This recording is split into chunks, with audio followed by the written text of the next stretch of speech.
Praise the lord, హల్లెలూయా. ఈ దిన వాక్యము యోమ్ దెబిరిం 25వ తారీఖు 10వ నెల 2025వ సంవత్సరం. మన దేవుడు ఇస్తున్న చక్కటి మాట అపోస్తలుల కార్యాలు 10వ అధ్యాయము 46వ వచనం.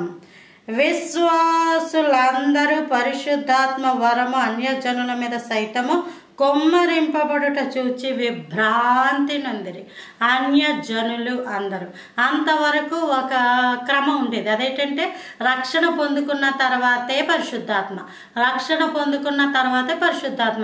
కానీ ఇక్కడ పేతురు ఇటలీ పటాలమనబడిన పటాలంలో తాను సువార్త ప్రకటించినప్పుడు కొన్నేళ్ళ యొక్క గృహంలో వాళ్ళు యూదులు కాదు, వాళ్ళు అన్యజాతి, దేవుణ్ణి ఎరగని, దేవుడు అంటే తెలుసు కానీ ఈ యొక్క ఇశ్రాయేలీలు ఉన్న గోత్రంలో ఉన్న వ్యక్తులు అయితే కాదు.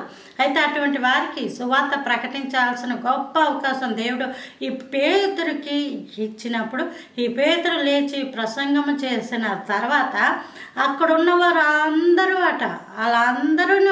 అందరూ కూడా ఏం చేస్తారట, పరిశుద్ధాత్మ అనే వరము పొందుకున్నారంట. వెంటనే పొందుకుని కొమ్మరించబడ్డారు. ఈరోజు పరిశుద్ధాత్మ ఎంతగానో కొమ్మరింపబడుతున్న రోజులు ఇవి. పరిశుద్ధాత్మను ఎప్పుడైతే పొందుకున్నామో అనడానికి రుజువు ఏంటంటే బ్రతుకు మారాలి, జీవితం మారాలి, క్రమము మారాలి. బ్రతుకు మారకుండా, నోటి మాట మారకుండా, చూపు మారకుండా, క్రియలు మారకుండా నువ్వు భాషలు మాట్లాడితే వ్యర్థము. అది శక్తిని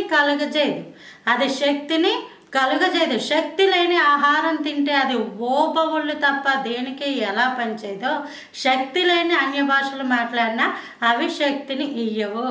శక్తి పొందుకుంటారు. పరిశుద్ధాత్మ అంటేనే అర్థం ఏంటి? శక్తి. మీరు పైనుంచి శక్తిని పొందుకుంటారండి. పైనుంచి శక్తిని పొందుకునే వ్యక్తి క్రియలు ఎలా ఉంటాయంటే పైకి సంబంధించిన వ్యక్తి క్రియల్లా ఉంటాయి.